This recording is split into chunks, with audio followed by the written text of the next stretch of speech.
começando mais um Tudo Junto e Misturado, e eu estou recebendo aqui a Luciana Otto, que a gente vai falar sobre saúde mental, né, Luciana? Tudo bom? Isso, tudo bom, pastora. Gratidão pelo convite, é uma honra estar aqui. Muito bom te receber aqui. E como que a gente pode definir saúde mental? O que eu posso falar? O que é uma saúde mental? Então, a nova definição da Organização Mundial da Saúde, ela fala que a saúde mental hoje não é só a ausência das patologias. A saúde mental hoje também é a presença do bem-estar. Essa capacidade que o indivíduo tem aí de desenvolver recursos para lidar melhor com os desafios da vida. Eu acho que hoje em dia todo mundo precisa, né? Assim, tá todo mundo precisando de saúde mental, de falar sobre saúde mental, principalmente depois de um período de pandemia, né? Com certeza. Nós estamos vivenciando aí ainda um período pós-traumático, né? Que pode gerar nas pessoas aí vários transtornos. Agora é um momento que vai desencadear cada vez mais, além do adoecimento físico, também vai surgir muitos adoecimentos aí mentais. E quais são eles, os mais comuns, assim, mais transtornos mentais mais comuns? Hoje, pastora, o que mais está pegando a sociedade, sem sombra de dúvida, são dois que são principais, né? Que são os transtornos da ansiedade e a própria depressão. Né? O Brasil aí, ele é o país que é o recordista da América Latina aí da questão dos índices de depressão. E hoje 6% da população sofre aí com uma depressão profunda. Então, olhar para a saúde mental hoje realmente é uma necessidade. Luciane, como que eu sei que eu tô chegando num nível de ansiedade que já tá preocupante?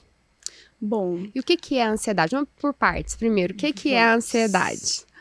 A ansiedade, se a gente for determinar numa questão, numa régua de tempo, a ansiedade ela é um excesso de preocupação com coisas que estão no futuro e que na maioria das vezes, pastora, não vai acontecer.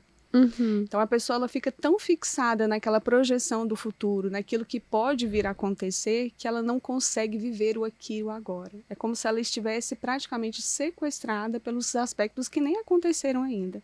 E ela fica aquilo ali o tempo todo ocupando o espaço mental dela, fazendo um desgaste até físico e biológico, ao ponto dela chegar no adoecimento. Porque ela fica projetando tanto que vai dar ruim, que vai dar errado, que vai acontecer alguma coisa, né, pelo viés da negatividade, que ela fica totalmente presa pela questão da ansiedade. É igual a quem tem medo de avião, fica com ansiedade em pegar um voo, que o voo vai cair, que eu vou sofrer turbulência, que eu vou não sei o quê, e aquele medo vai gerando algo que pode parar ela não vai, essa pessoa não entra no avião, é isso? Sim, gera aí um processo químico, né? Que o medo, ele é uma emoção que gera também um processo químico. E muito provavelmente, diante do processo químico, ela pode ter um estado de congelamento ou pânico. Ela quer ou fugir do problema ou ela não consegue reagir diante daquele problema. Então, ela fica sofrendo por antecipação por algo que, assim, na maioria das vezes não vai acontecer. Então, são fugas, né? E a depressão, pastora, nós vamos lá para o passado. A depressão é o passado, é o que Excesso aconteceu no passado. de passado.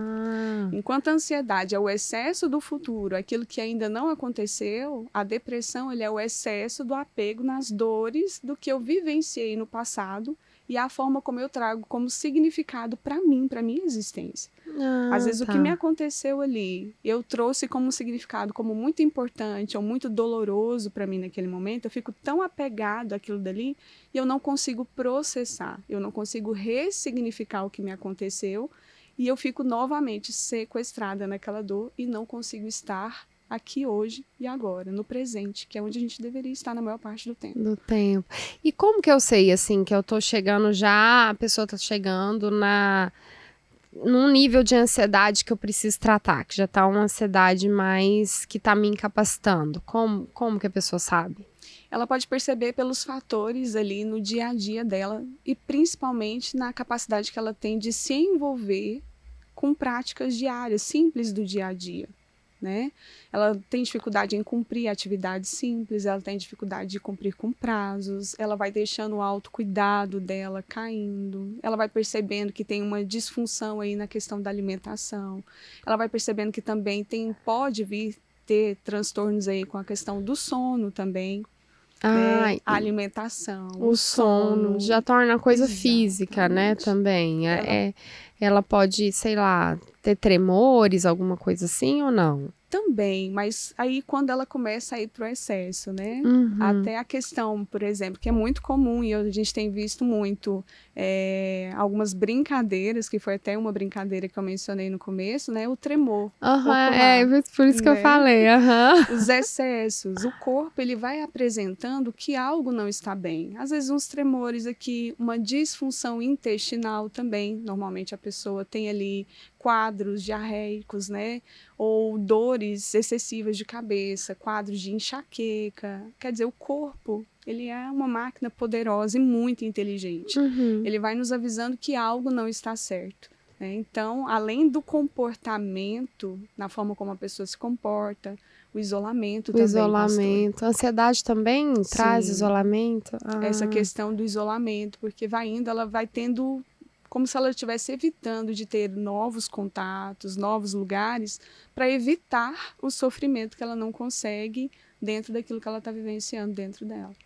E, Luciana, por que esses transtornos têm surgido cada vez mais na sociedade? Bom, quero dizer que, por exemplo, no caso da depressão, né, que o que é mais acometida no caso das mulheres, e hoje como mentora de mulheres eu preciso dizer isso, né? As mulheres hoje, elas estão sofrendo pelos excessos.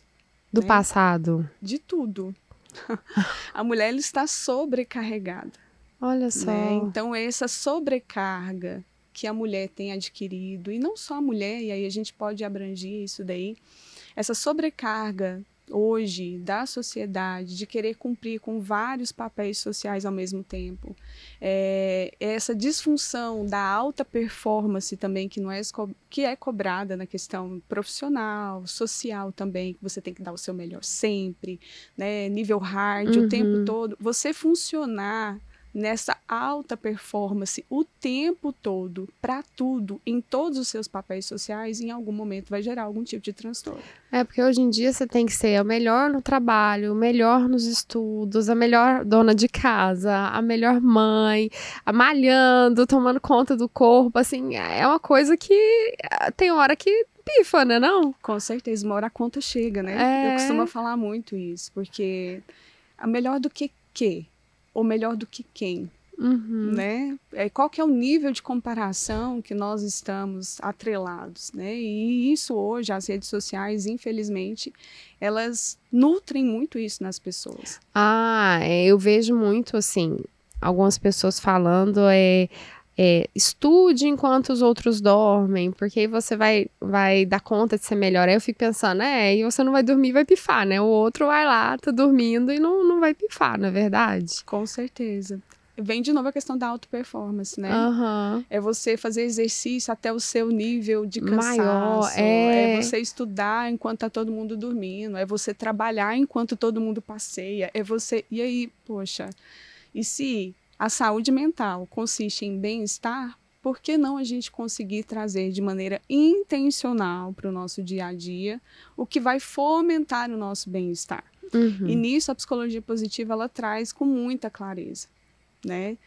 Para eu ter uma alta performance, é necessário, e a neurociência fala sobre isso, nós precisamos ter pausas positivas. Se eu quero dar o meu melhor, eu tenho um momento de descanso. O que é pausa positiva? Eu vou pegar um gancho. Adoro pausa positiva. O que é pausa positiva? Então, pausa positiva, ela está atrelada ao conceito, né, os conceitos da psicologia positiva, e eu adaptei para o que eu trabalho hoje.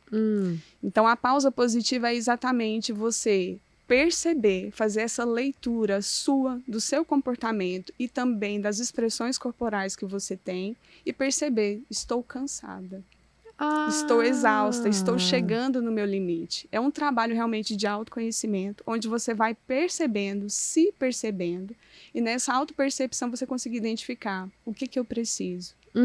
E a pausa positiva, para mim, pode ser diferente da sua. Por exemplo, a pausa positiva é o que nos dá a oportunidade de reabastecimento diante de uma situação muito desafiadora da vida. Pode ser que você esteja agora, pastora, vivendo um momento de muitas gravações, com um ritmo muito puxado, e você perceber, poxa, eu estou precisando descansar. essa autopercepção. E você se oferecer essa pausa positiva. É um autoconhecimento, Sim. né? Ah, olha só. E reconhecer o que é capaz de te reabastecer. Por exemplo, eu já sei que quando eu estou muito cansada, eu preciso ter momentos de qualidade com a minha família. Ou eu preciso de um momento ali sozinha, de uma leitura. Ou eu preciso de um momento de oração sozinha. Ou eu preciso de um banho um pouco mais demorado naquele dia. Ou eu preciso de um momento simplesmente de silêncio. Ou eu preciso de um momento para me conectar com a natureza. Então, o que é a pausa positiva? Ela, assim como o conceito da felicidade, ela também é subjetiva. Para você pode ser... É cada um, e como que eu chego, por exemplo, porque tem pessoas que adoecem de estresse, né, assumem várias, igual você falou, as mulheres, a gente tá sempre sobrecarregada, nós assumimos várias funções, várias responsabilidades, e chega a um ponto que a pessoa até adoece. Qual é esse ponto para dar uma pausa positiva, assim? Qual é esse termo pra gente chegar e falar assim, não, agora eu tô no meu momento que eu preciso parar? Como que a mulher pode reconhecer isso? Primeiro, entendendo que ela é um ser humano. A gente precisa desmistificar, né, essa síndrome da Mulher Maravilha. É muito lindo o filme, mas aqui na vida real a gente precisa entender e aceitar que nós somos vulneráveis e que nós temos limites. E quem sinaliza esses limites, quem deve sinalizar esses limites é justamente a gente mesmo. Né? Então, se eu estou percebendo que eu estou chegando no meu limite, eu já não estou conseguindo produzir de maneira eficiente, eu não estou conseguindo me relacionar de maneira positiva com outras pessoas, eu estou tendo dificuldade de forma muito geral, em todos os aspectos da minha vida, é a hora que eu preciso centralizar e entender, realmente, eu estou precisando de uma pausa, eu preciso de um momento para mim. E vai, gente, vai passear, né? Vai, para um pouquinho, respira, né? Principalmente quem é mãe, vê que os filhos dão conta, né? Porque a gente acha que tem que fazer tudo, né? Pelos filhos. E às vezes a gente precisa parar e respirar, falando, eles dão conta sozinhos um pouco, né? E cuidar, olhar pra gente, né? Cuidar um pouco de nós mesmos. Luciana, qual que é a diferença de depressão e tristeza? Excelente. Tristeza não é depressão. Mas o conceito da depressão tem a tristeza. Explica isso. Tristeza. Eu posso estar triste com alguma coisa. A tristeza ela é uma emoção básica. Pode ser que tenha me acontecido algum episódio muito desagradável que tenha desencadeado em mim a emoção da tristeza. Eu realmente sofro com aquilo. Ela tem um tempo determinado. A depressão, não. A depressão são episódios recorrentes ali, realmente, e que estão presentes uma tristeza, mas é uma tristeza profunda. Incapacitante? Incapacitante em muitos casos, dependendo do grau aí, realmente, do adoecimento do indivíduo. Tem pessoas que entram num nível de tristeza tão profunda que realmente pode ser considerado como um morto em vida, né? Você vai vendo que a pessoa já não tem capacidade de socializar, né? Ela vai arrastando ali, ela tem dificuldade de organização, ela tem dificuldade do autocuidado, totalmente, ela vai perdendo o interesse, às vezes é pela alimentação, por estar com outras pessoas, ela já não consegue mais ter noção, muitas vezes até do próprio tempo. Mesmo? Né? Ela dorme o dia inteiro e à noite fica acordada, ela começa a fazer essas inversões.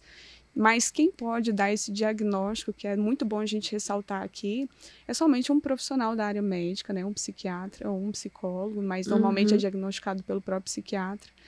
E não é a pessoa ir lá e ver, às vezes, os sintomas e já achar, eu estou diagnosticada. Né? No Dr. Google, né? Exatamente. A gente já no Google e acha que já está com depressão, né? Ou porque está triste por uma situação que realmente foi muito impactante e aquela tristeza se prolongar ali por mais dias e a pessoa já achar, estou com depressão. Então, a gente tem que ir muito devagar com esses diagnósticos, com muita responsabilidade. São vários episódios de tristeza ou não? Porque eu acho que o ser humano, ele fica triste, né? A gente, no decorrer da vida, acontece várias coisas que deixam a gente triste, é até normal. A depressão são vários episódios de tristeza ou um episódio só que se prolonga? Então, Cada caso é um caso, mas o que acontece? Normalmente a pessoa está tão sequestrada por uma dor que aconteceu ali que ela não consegue, ela paralisa. É como se a alma dela tivesse congelado naquele momento, naquele espaço e naquele tempo específico. Ela não consegue continuar a vida, né? Não consegue. E aí, muitas vezes, os próprios familiares, por falta de conhecimento e tudo, vê aquela situação e falam, ai, larga de preguiça, levanta, faz alguma coisa, vai fazer um exercício físico, né? Então, assim, existe muito julgamento e por falta de conhecimento também, as pessoas não conseguem perceber o quanto a pessoa está imersa naquilo ali. Imersa.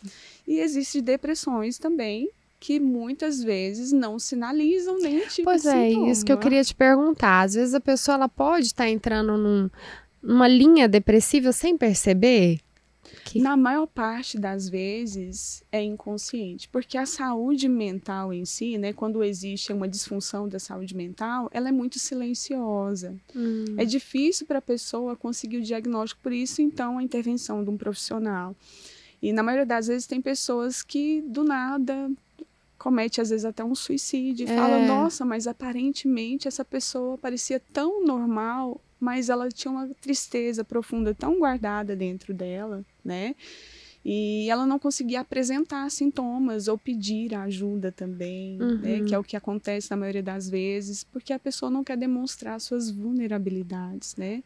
Por isso que a gente tem que ficar muito atento, né? E como que a gente faz para não adoecer diante de tanta correria, de tantos afazeres hoje em dia?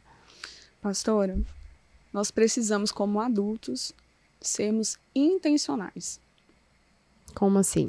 Totalmente intencional. Eu sou adulta, então eu sou 100% responsável pela minha vida e pela minha saúde. Parar de terceirizar os nossos cuidados, sabe?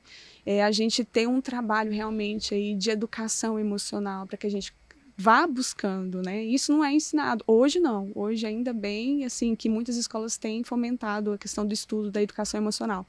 Mas a nossa geração não teve tinha, isso, né? Então, agora é hora, independente da idade que a pessoa esteja, buscar aí uma educação emocional, buscar aí um suporte psicoterapêutico, né? Abaixar o julgamento com relação aos tratamentos aí da questão da saúde mental e achar, gente, é coisa de doido, né? Não vou no psicólogo, não vou fazer uma terapia alternativa, não vou complementar nada disso porque eu não tô doida, eu não tô doente. Quer dizer, existe muito preconceito com isso, né? E as consequências a longo prazo é muito grande. Então, como que a gente lida com isso? Primeiro, tendo consciência de que somos adultos, e como adultos, quem tem que prover para nós, né, a questão da sobrevivência, do cuidado e tudo, somos nós. Então, essa autorresponsabilidade, esse autocuidado, esse olhar mais digno para aquilo que nós somos, né? Diminuir bastante a expectativa do nível de comparação que a sociedade nos coloca. Nossa, as redes sociais, elas contribuíram muito para isso, né? Impressionante. Eu falo, gente, não é assim. As coisas não são desse jeito, mas as pessoas às vezes se comparam muito, né? Muito. E esse nível de comparação é um dos principais fatores de adoecimento, principalmente para as mulheres. Principalmente para as mulheres. Porque a mulher, ela se sobrecarregou aí com os papéis sociais. E aí hoje nós temos aí uma indústria, né, farmacêutica, mercadológica e de cirurgias plásticas que tem cada vez mais modelado. Então as pessoas têm tentado cada vez mais pertencer de alguma forma. E esquece que o que está ali na tela é 1%. Não, e assim, às vezes nem é aquilo, né? Porque hoje em dia existe Photoshop, jogo de luz, maquiagem. Nem é aquilo dali, na realidade, né? Tem toda uma equipe por trás daquilo, né, pastor? Imagina. Mulheres reais, vivendo vidas reais. Então, assim, a minha proposta, principalmente quando eu trato as minhas mentoradas, né, nos acompanhamentos, eu falo muito sobre isso. É a gente se permitir viver uma vida real. Eu falo muito porque, principalmente quem é mãe de primeira viagem, tem muitos Instagrams das mães perfeitas, né, que conseguem fazer tudo, cuidar da criança pequenininha, continuar linda e maravilhosa. A gente não é assim. Não é isso. Não, as coisas não são desse jeito. A realidade é a gente sofreu um pouquinho no começo e é normal, não é assim, não se compare tanto, né, porque senão a gente não dá conta de fazer mais nada, né. Em todos os sentidos, né, pastora? nos relacionamentos, na maternidade, na questão estética, na vida profissional. A gente se esquece de tudo isso. A gente se esquece que nós somos humanos, nós temos talentos e, né, e recursos diferentes. Então, assim, o que é muito importante também? Desenvolver a questão do autoconhecimento. Né? Para a gente começar a trabalhar dentro daquilo que é o que nós somos e aquilo que a gente tem para trazer e entregar no mundo. E parar de comparar com o outro. E né? cada um tem sua vida, né? Cada um Sim. tem a sua realidade, Sim. né? A gente precisa olhar isso mesmo. E como cuidar e ajudar o outro que precisa de ajuda, mas não reconhece que precisa de ajuda? Pastora, todo mundo precisa de ajuda. Todo mundo. Mas a grande maioria ainda não se atentou ou não percebeu que realmente precisa de ajuda. Todos nós precisamos. E aí o que acontece? Como que eu vou ajudar essa pessoa se essa pessoa não está aberta para ajuda? Primeiro, usando um trabalho de amor. Violência não resolve, agressão não resolve, né? E lidar principalmente com a questão da sua própria impotência diante do sofrimento do outro. Na maioria das vezes, quem quer ajudar sofre muito, mas sofre com as suas próprias questões para querer ajudar o outro. A gente tem que lembrar que cada um tem o seu tempo, cada um tem seu ritmo, cada um tem seu processo, cada um tem a sua dor. E se a pessoa que está precisando de ajuda, se ela não despertar para essa necessidade, ela pode ter o melhor profissional, o melhor tratamento, o melhor livro, a melhor medicação, que não vai resolver para ela. Para qualquer tratamento ter realmente uma eficiência, uma eficácia, é necessário que a pessoa que precise, ela tenha uma permissão interna dentro dela, que é o que a gente chama de aceitação. Ela é aceitar realmente, olha, eu realmente preciso de ajuda. Infelizmente, muitos casos não chegam nessa aceitação. Muita gente adoece sem chegar, né? Como que eu faço? Aí é meu pai, é minha mãe, é um irmão, é alguém próximo, é um filho, né? Ao invés de desesperar, você lembrar que você também precisa de cuidados. Você também precisa de cuidados, né? E é bíblico isso, 2 cegos andando juntos, caem no mesmo buraco, né? Então, como que eu faço para ajudar o outro? Eu tenho que estar bem. Eu tenho que estar bem elevado no meu autocuidado, eu tenho que estar bem nutrida emocionalmente, espiritualmente, para eu conseguir ir sinalizando para o outro que viver uma vida diferente daquilo que ele está vivendo é possível, mas ele precisa despertar. Agora, se eu vou com uma atitude grosseira, né, muitas vezes ofensiva, impor, né? Falar assim, julgamentos, né, a pessoa vai se fechar cada vez mais. E aí, ao invés de você ajudar e contribuir com esse processo, né, a pessoa se fecha mais e você também acaba adoecendo junto. É o que acontece. 2 doentes não dão conta, né? Não consegue. E quando é a hora de buscar um profissional para ajudar? Quando que a pessoa percebe que ela mesma não está dando conta, ela quer ajudar uma outra pessoa, mas ela também não está dando conta, e qual é a hora de buscar um profissional? Bom, dos sinais que nós falamos aí, é quando a pessoa começa a perceber que todas as áreas da vida dela, de alguma forma, está sendo atingida de maneira negativa. Né? É quando ela percebe que ela não tem tanta qualidade de vida, que ela não está conseguindo contribuir socialmente, que ela percebe que não está conseguindo ser produtiva. Não está saindo mais de casa. Ela começa a querer se isolar. Você vai vendo alguns sintomas assim, você começa a ter tudo e ao mesmo tempo não ver sentido em nada. Você começa a estar com as pessoas e parece que não é mais tão agradável assim. Né? E você parar e começar a perceber, né, internamente ou pelas suas atitudes, o quanto que isso tem sido assim pesado para você, né? O quanto que antigamente, por exemplo, um copo desse daqui caísse aqui na mesa, como que eu reagiria a essa situação de estresse, né? Como que eu estou? Não, é só um copo, caiu, ou eu enlouqueço e começo a gritar e eu fico nervosa. Aí você começa a perceber que pequenos gatilhos, que pequenas ocorrências, que pequenos estresses da vida tem feito um turbilhão internamente dentro de você. Então, são alguns sinais que a gente precisa estar muito atento realmente, né? Que são, às vezes, simples, mas que realmente vai sinalizando que você tem que buscar realmente um profissional e dar uma avaliada, né? E eu costumo dizer que o processo, por exemplo, de psicoterapia deveria ser um pré-requisito, deveria ser obrigatório. E eu acho que todo mundo devia fazer. Porque é muito bom, gente. Quem nunca fez, procure. É muito bom fazer, né, terapia. Sim, e outra, para que a gente consiga rever os nossos processos, né? Eu não posso ficar presa no passado, mas existem muitos recursos ali no passado que podem me trazer para o hoje, né, outras habilidades e ferramentas para lidar melhor com os desafios do dia. Então, são formas da gente ressignificar a nossa história também.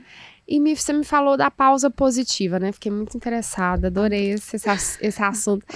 A pessoa pode também perceber que ela tá precisando, porque hoje se fala muito dos hormônios da felicidade, né? Sim. De malhar, né? De buscar algum medicamento assim também ou não? Também, mas a questão do medicamento a gente tem que tomar muito cuidado, né? Porque existe muita automedicação hoje. Então, hoje as pessoas acham que é super normal tomar remedinho para dormir, tomar remedinho para comer, tomar remedinho para ficar acordado, tomar remedinho para libido. Hoje tem remédio para tudo. É como se fosse livre isso, né? Ao invés de ir lá e ver o que realmente está acontecendo a fundo. Então, como que eu faço para desenvolver essa questão da pausa positiva de maneira mais intencional? O que eu tenho que fazer no meu dia a dia, né? É ser mais intencional. O que eu quero? Vou fazer uma atividade física, por que não produzir esses hormônios de forma gratuita usando as químicas do meu corpo? Né? Ai. Vou lá, faço uma atividade física, faço uma comida que eu gosto, porque eleva a questão do prazer também. Se eu gosto do macarrão, aí que vem o cuidado, né, pastora? Porque se gosta do carboidrato, né? A quantidade, né? Eu gosto do chocolate, é um pouquinho. Então, são, assim, pequenas atitudes, estar com as pessoas que você se sente bem, porque aí você vai fomentando os relacionamentos positivos também nessas pausas. E por que não, de repente, quem pode, uma viagem, né? Uma saída do local físico, que ali realmente, às vezes, você sente que está te adoecendo mesmo, né? Que é a rotina. A rotina mata qualquer pessoa. Então, a pausa positiva é justamente você conseguir sair daquele local que você sente que está te gerando um estresse muito alto e você conseguir se proporcionar de maneira mais intencional coisas que vai te trazer mais bem-estar e prazer. Olha só, vai passear com seu cachorro, né? De Pega graça, o cachorro, né? vai andar, sua casa ainda fica limpinha, porque não suja a casa e tal. E você distrai, né? Legal saber. Eu faço a pausa positiva sem saber o que era a pausa positiva. Coisa boa. É isso. E tem que ser intencional, pastora. Porque é a gente que vai fomentando essa questão do bem-estar. Todos os dias nós podemos fazer isso. Com pequenos gestos, né? São hábitos pequenos que a gente pode ir adotando que vai melhorando o nosso autocuidado. Porque eu falo... Se eu te pedir um copo de água e você vai falar assim, eu não tenho para te oferecer. A gente só oferece aquilo que a gente tem, né? Então, para as mulheres, de forma muito especial, eu quero falar que a gente só dá aquilo que a gente está cheio. Né? Então, a gente precisa começar a transbordar para a gente ter o que oferecer para o outro. Então, muitas mulheres, muitas pessoas têm da exaustão, porque às vezes o copo está bem vazio e insiste em querer dar o pouco que tem. Então a gente vai lá, se abastece primeiro, se preenche primeiro para começar a transbordar na vida das pessoas que a gente ama. É isso aí. Luciana, muito bom te receber aqui. Passou rapidinho, você viu? Muito boa! Muito obrigada pela sua presença, viu? Gratidão pelo convite, pastora. Eu estou à disposição sempre. Eu que agradeço. E a gente se encontra no próximo podcast. Tchau, tchau.